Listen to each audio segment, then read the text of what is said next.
It's Friday, March 12th, and the time for your Barbados Today morning news update. Barbadians can expect heavy focus to be placed on protecting the vulnerable in society when the 2021-2022 estimates of revenue and expenditure are revealed on Monday. Prime Minister Mia Mottley gave the assurance last evening during an address to the nation. She hinted that significant resources would be set aside to ensure those persons were protected during the COVID-19 pandemic. The approach taken by the government with the estimates was driven by one, our desire to continue to protect the vulnerable and those who are not capable of supporting themselves. And for the first time since independence, those numbers expanded in a way that we would never have anticipated at any point since independence. We are still there for you through the different provisions in the estimates in large measure. In giving a sneak peek of the estimates, the Prime Minister revealed that government would continue to focus its finances on capital works projects and on digitization. Secondly, that we recognize that with the implosion of the private economy, that government is the only entity in the country with sufficient girth to help keep activity going at a pace such that we can keep people earning and people being able to have access to jobs. And that is why a lot of the activity is capital works, one-off activity, as opposed to recurring spending. That was the mistake we made in 2008 and 9 when we put our emphasis on jobs that was just simply recurring spending rather than treating to the issue of getting projects done, whether the projects are housing or roads or repairs or whatever it is, or the one-off expenditure which we are carrying because of COVID, that has increased significantly the amount of money that the Ministry of Health and the government has had to spend. And the third area, of course, relates to continuing to remove the obstacles and continuing to do those things that will enhance our competitiveness. In this year, we expect to be able to complete the Digital ID project. We also expect to be able to complete a number of other areas of activity that will allow for far greater digitization within the economy. And to that extent, my friends, I expect that business will continue to become easier to be conducted in this country. There is a possibility that a class action suit could be brought against government for the manner in which it has enforced its COVID-19 directives. Word of this from attorney at law Neil Marshall, who said he had received several phone calls from mostly shop owners interested in taking action against government for what they consider to be illegal legislation. He made the disclosure while speaking yesterday, moments after making an application to the court on behalf of his client, opposition Senator Caswell Franklin.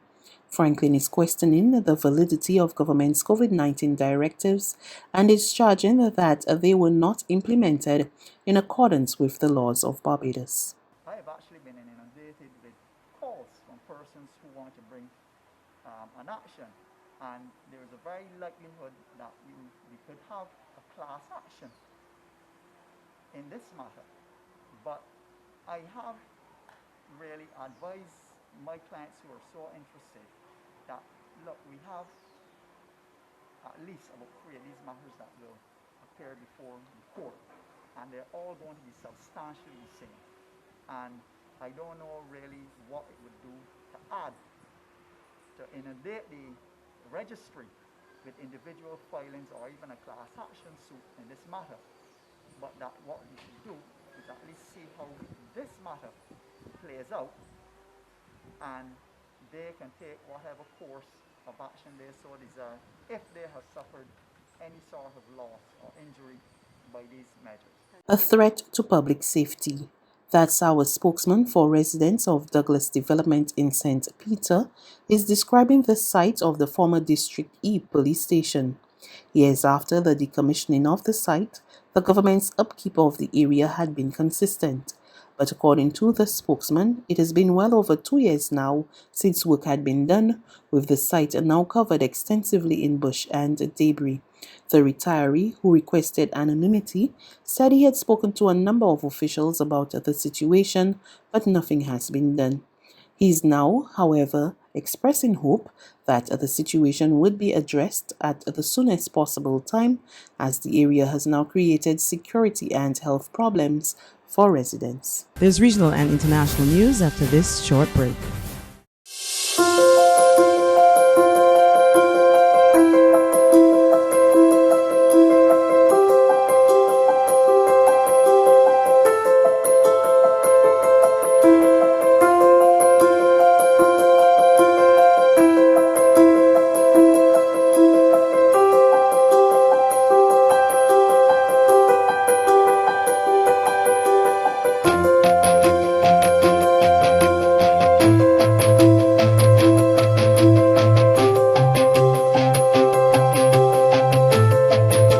Barbados Today, news you can trust.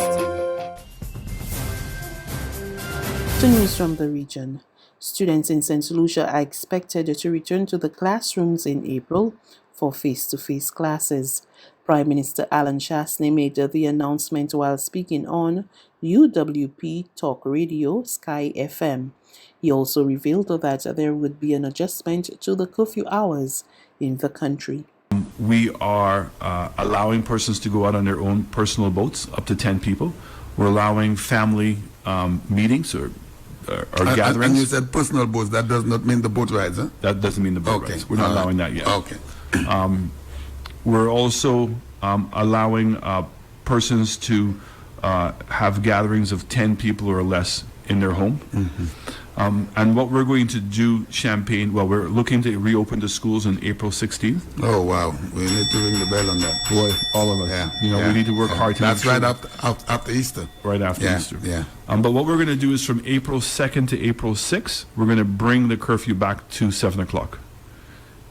Because we're very concerned over the Easter weekend. Oh, I see. I see what you that said. persons, are tempted. Mm-hmm. Just like the Christmas season. Just like the Christmas season. We have too much at risk. We need to get our kids back to school. We need to get our economy back up and running. Mm-hmm.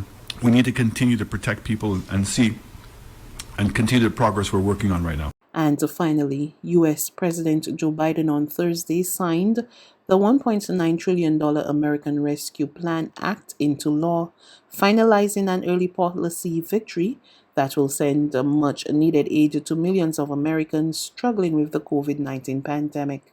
More in this report from Reuters TV.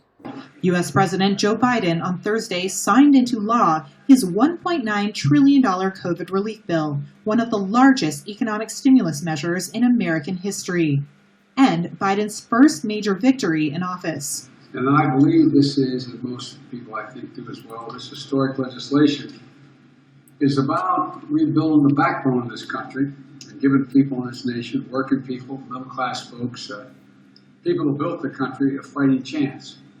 That's what the essence of it is. The American Rescue Plan provides direct payments of $1,400 to most Americans, $350 billion in aid to state and local governments, and increased funding for vaccine distribution. Forecasters expect the measure to supercharge the U.S. economic recovery.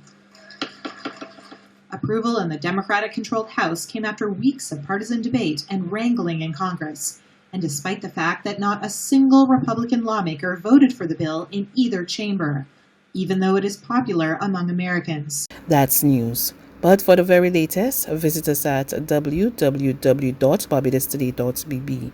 You can also subscribe to our e-paper, email updates, or like us on Facebook, and sign up for our breaking news alerts via WhatsApp. We're also on Izumi Media in bus terminals, as well as screenplay at supermarkets and gas stations near you. And you can also hear us on Mix 96.9 FM and Capital Media HD 99.3 FM.